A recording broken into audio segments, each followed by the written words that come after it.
अस्सलाम वालेकुम, आदाब। मैं Imran Khedawala, MLA Jamalpur Khadia. Social media के जानकारी के मुताबिक मैंने भी ये वीडियो आज देखा है और उसके अंदर प्रोफेसर हेमंत कुमार साहब, जो एक विद्वान व्यक्ति है, प्रोफेसर है, और वो हमेशा एक अच्छा मैसेज देते हैं। लेकिन आज जिस तरह से उनका जो सब्जेक्ट था, जिस तरह से उन्होंने जो वीडियो बनाया, उसके अंदर कुरान शरीफ के बारे में उन्होंने जो एक प्रश्नार्थ चिन्ह किया है कि कुरान जो आसमानी किताब है, इस तरह की उन्होंने बात की।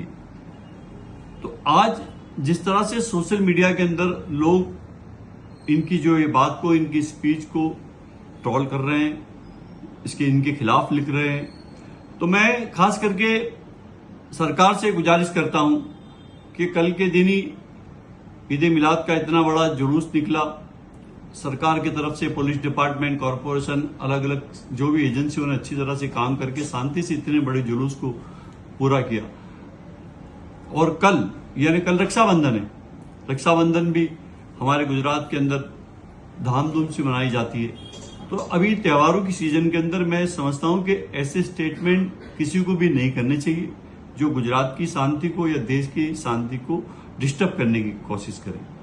आज प्रोफेसर हेमंत कुमार का जो ये स्टेटमेंट है, मैं इसको सख्त शब्दों में बकोड़ता हूं, क्योंकि कुरान वो आसमानी किताब है, वो हर मुसलमान मानता है, भारत देश का हो या दुनिया का कोई भी जगह का मुसलमान हो, कुरान को आसमानी किताब है और आसमानी किताब ही हम मानते हैं।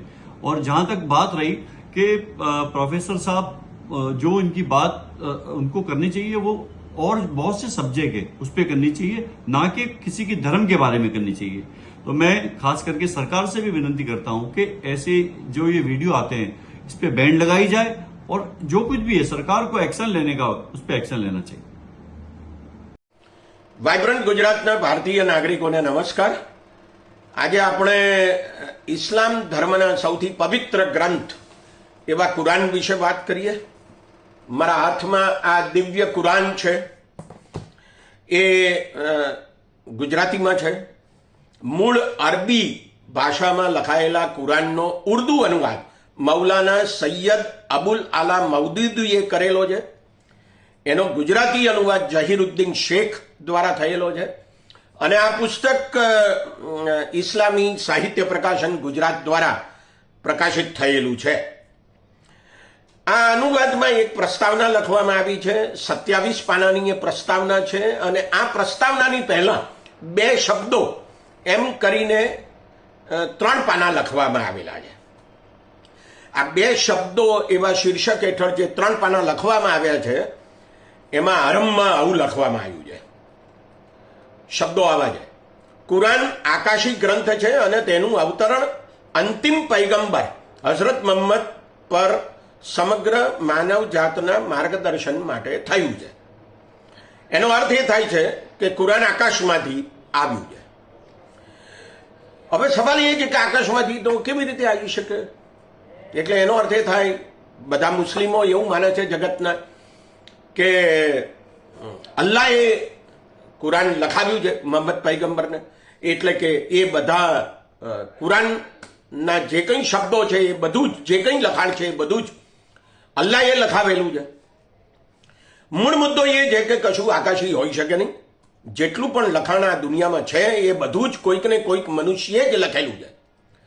કશું આકાશી, દૈવી, ઈશ્વરે કે અલ્લાહે કે ગોડે કે બધા ભગવાનોએ લખેલું કે લખાવેલું હોઈ શકે નહીં। એનું કારણ એ છે કે ઈશ્વર, અલ્લાહ, ગોડ કે એવા બધા ભગવાનોનું ભૌતિક અસ્તિત્વ મારી તમારી જેમ હોય એવો કોઈ પુરાવો આજ સુધી મળ્યો નથી। એટલે એ બધા ભગવાનો એ મનુષ્યોએ કરેલી ધારણા છે, માન્યતા છે। જુદા જુદા સમયે જુદા જુદા પ્રદેશોના લોકોએ જુદા જુદા ભગવાનોના નામથી ધારણા કરેલી છે, એ સિવાય બીજું કશું છે નહીં। મહાત્મા ગાંધીના સાથીદાર અને વિદ્વાન કિશોરલાલ મશરૂવાળાએ સમૂળી ક્રાંતિ નામનું એક પુસ્તક લખ્યું છે અને એમાં એમણે વૈચારિક ક્રાંતિ માટેના 5 સિદ્ધાંતો આપ્યા છે। એ સિદ્ધાંતોને એમણે પ્રતિપાદન એવું નામ આપ્યું છે।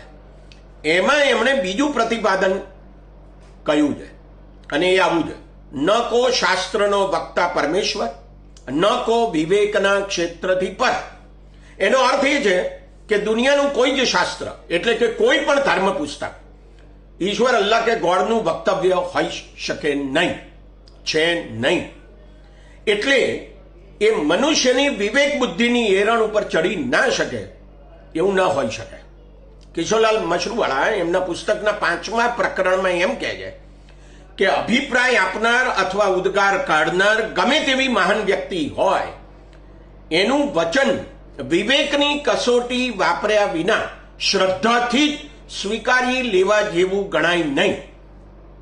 બધા વચનો એ મનુષ્યની બુદ્ધિમાંથી નીકળેલા કે ભાવના વશતામાંથી નીકળેલા જ સમજવા જોઈએ અને જેટલે અંશે તે અનુભવ તથા વિવેકની કસોટીમાં ખરા ઉતરે તેટલે જ અંશે ગ્રાહ્ય સમજવા જોઈએ.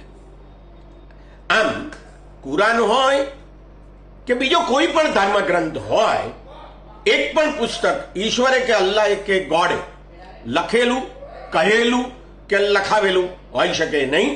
બધા જ ધર્મગ્રંથો મનુષ્યોએ લખેલા કે લખાવેલા જ છે. એટલે જ્યારે લખાયા હશે, જે સમયે લખાયેલા હશે તે સમયે એ કદાચ સાચા હોઈ શકે, સારા પણ હોઈ શકે, પણ એ આજે કદાચ સાચા ન પણ હોય, સારા ન પણ હોય. નમસ્કાર.